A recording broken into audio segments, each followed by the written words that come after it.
Assalamualaikum warahmatullahi wabarakatuh. Nama saya Muhammad Tabroni dari Sekolah Tinggi Agama Islam Negeri Mandailing Natal, Prodi Komunikasi Penyiaran Islam semester 1 ingin memenuhi tugas UTS Ulumul Hadis yang dibimbing oleh Bapak Ahmad Salman Farid.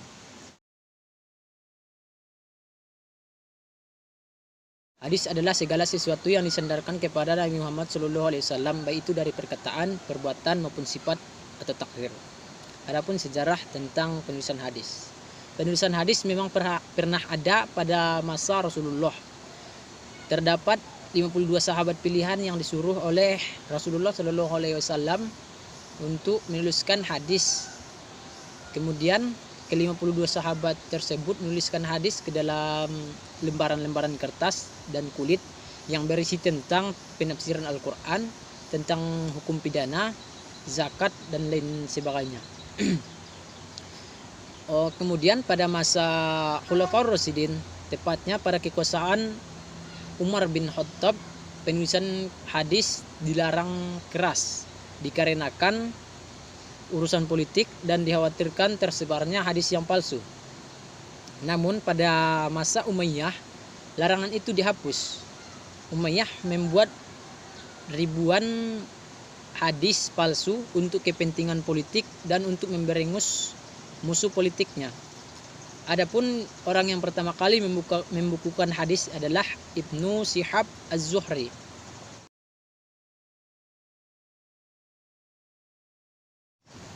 Adapun hubungan antara hadis dengan Al-Quran, di antaranya yang pertama, hadis menguatkan hukum yang ditetapkan oleh Al-Quran. Yang kedua, hadis memberikan rincian terhadap pernyataan Al-Quran yang bersifat global. Yang ketiga, hadis memberikan kemutlakan yang dinyatakan oleh Al-Quran. Yang keempat, hadis memberikan pengecualian terhadap penguasaan Al-Quran yang bersifat umum. Dan yang terakhir, hadis menetapkan hukum baru yang tidak ditetapkan oleh Al-Quran. Periode pertama berlangsung selama rentang hidup Rasulullah SAW hingga sepanjang abad pertama Hijriah.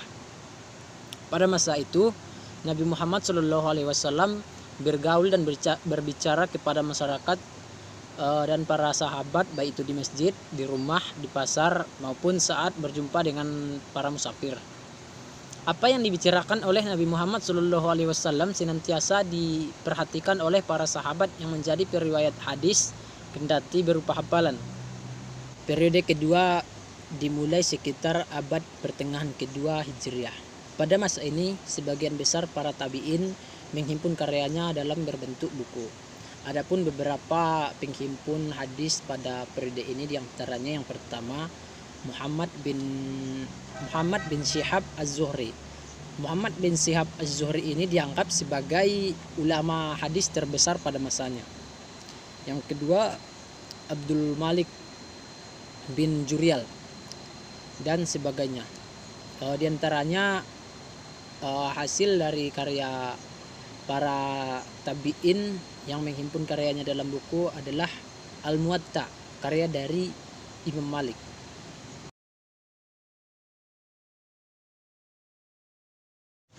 Sanad adalah keseluruhan rawi yang terdapat dalam suatu hadis dengan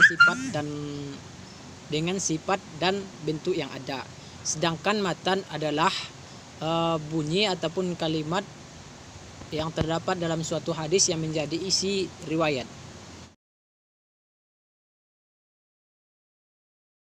Baiklah, saya akan menjawab pertanyaan yang terakhir. Coba tuliskan secara jelas hadis arba'in pertama tentang pahala pekerjaan ditentukan niatnya.